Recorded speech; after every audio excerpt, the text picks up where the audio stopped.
Hello everyone, आज हम discuss करेंगे हिमाचल का इकोनॉमिक सर्वे। जैसे कि फर्स्ट एंड सेकंड पार्ट हम डिस्कस कर चुके हैं। आज हम बिगिन करेंगे पार्ट 3 के साथ। तो बिगिन कर रहे हैं विद पार्ट 3। तो पार्ट 3 में क्या कहा गया है, ग्रांट फ्रॉम सेंटर। जो भी पैसा सेंटर से स्टेट को मिलता है वो हमेशा एक ग्रांट की फॉर्म में मिलता है। तो जो ग्रांट मिला है सेंटर से वो highest percentage of revenue receipt. अब होता क्या है, गवर्नमेंट के पास सोर्स ऑफ इनकम क्या है, रेवेन्यू। और वो रेवेन्यू जो भी आपका जो है रिसीव कर रहे हैं उस बारे में हम बात कर रहे हैं। तो रेवेन्यू रिसीट में हमारी स्टेट की, जो हिमाचल स्टेट का सबसे हाईएस्ट जो कंट्रीब्यूशन है परसेंटेज में, वो ग्रांट फ्रॉम सेंटर का रहा है, followed by state own tax revenue. तो नंबर 1 पे सबसे ज्यादा जो रेवेन्यू आपकी हमारी हिमाचल गवर्नमेंट ने जो है अर्न करा है वो करा है ग्रांट फ्रॉम सेंटर। और दूसरे नंबर पे जो सबसे ज्यादा रेवेन्यू इन्होंने अर्न करा है that is from state own tax revenue. State के अपने टैक्स रेवेन्यू से रिसीव किया है according to the financial projections. तो हम फाइनेंशियल प्रोजेक्शन के हिसाब से अगर बात करें तो जो ग्रांट था सेंटर से will be around 4 percentage points lower in financial year 22-23 as compared to 2021। हम क्या कह रहे हैं, अगर हम फाइनेंशियल ईयर 22-23 की बजट एस्टिमेट के हिसाब से देखें तो जो हमारा फाइनल जो फाइनेंशियल प्रोजेक्शन है उसमें 4% कमी देखने को मिली है। इसका मतलब जो ग्रांट हमें 20-21 में मिला था कोविड के टाइम पीरियड में वो ज्यादा था, 4% हायर था then grant what we are getting in financial year 22-23।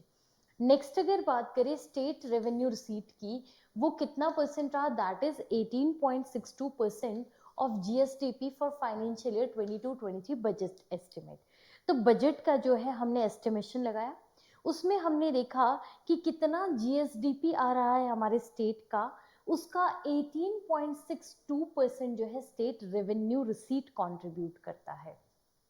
Next बात करें economic services which include electricity, gas and water supply have consistently highest percentage, that is 59.9% of non-tax revenue of state।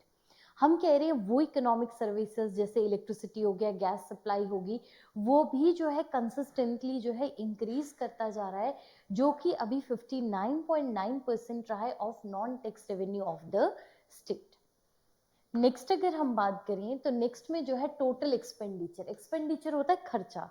Total expenditure की बात करें state government की, उसको हमने estimate किया है वो कितना रहेगा, that is 51,365 crore rupees, out of which 40,279 crore rupees was earmarked of revenue expenditure followed by capital expenditure as 10.99% and debt as 10.59% for financial year 22-23।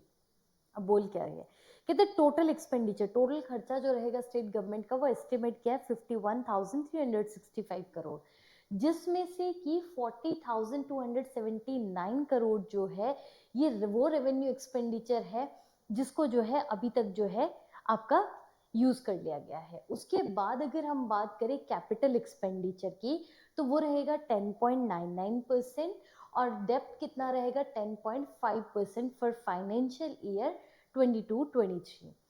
Next अगर बात करें टोटल कमिटेड एक्सपेंडिचर, टोटल कितना कमिटेड जो है कितना आपका एक्सपेंडिचर रखा है, that is 28,059 crore rupees which is 54.63% of total expenditure. तो टोटल एक्सपेंडिचर का कितना परसेंट है, 54.63% है and 14.36% of GSDP for financial year 22-23।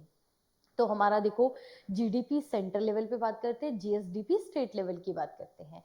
तो जीएसडीपी की बात करें तो जीएसडीपी का कितना परसेंट रहेगा हमारा total expenditure, it will be 14.36%।